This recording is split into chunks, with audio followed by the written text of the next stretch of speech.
حضرت عائشہ رضی اللہ تعالیٰ عنہ فرماتی ہیں کہ ایک رات جس رات رسول اللہ صلی اللہ علیہ وسلم میرے پاس تھے، آپ صلی اللہ علیہ وسلم نے ایک چادر رکھی اور جوتے مبارک اتارے۔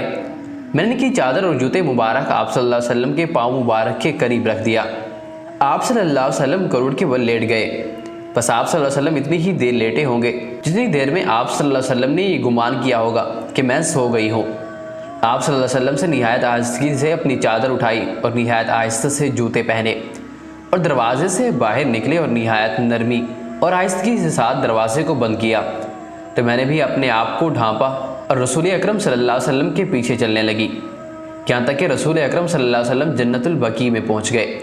پھر آپ صلی اللہ علیہ وسلم کافی دیر تک کھڑے رہے اور پھر آپ صلی اللہ علیہ وسلم نے 3 مرتبہ اپنے ہاتھوں کو اٹھایا اور پھر آپ صلی اللہ علیہ وسلم تیزی سے لوٹے اور میں بھی تیزی سے گھر کی طرف پلٹی اور آپ صلی اللہ علیہ وسلم سے پہلے گھر پہنچ گئی۔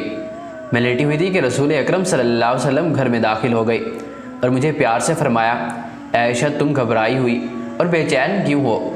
حضرت عائشہ رضی اللہ تعالیٰ عنہ فرماتی ہیں کہ میں نے عرض کیا، کوئی بات نہیں۔ آپ صلی اللہ علیہ وسلم نے فرمایا کہ تم مجھے بتاتی ہو یہ لطیف و خبیر ذات مجھے خبر دے۔ آپ رضی اللہ تعالیٰ عنہ نے عرض کیا، یا رسول اللہ صلی اللہ علیہ وسلم میرے ماں باپ آپ پر قربان ہو، اور آپ رضی اللہ تعالیٰ عنہ نے سارا ماجرا حضور اکرم صلی اللہ علیہ وسلم کو سنا دیا۔ آپ صلی اللہ علیہ وسلم نے فرمایا کہ وہ سایہ تمہارا ہی تھا جو میں نے اپنے آگے دیکھا تھا۔ میں نے عرض کیا، جی ہاں۔ چنانچہ آپ صلی اللہ علیہ وسلم نے مجھے پیار سے مکہ مارا جس سے مجھے تھوڑی سی تکلیف محسوس ہوئی اور پھر فرمایا کہ تم یہ گمان کرتی ہو کہ اللہ اور اس کے رسول صلی اللہ علیہ وسلم تمہارے ساتھ کوئی ناانصافی کریں گے۔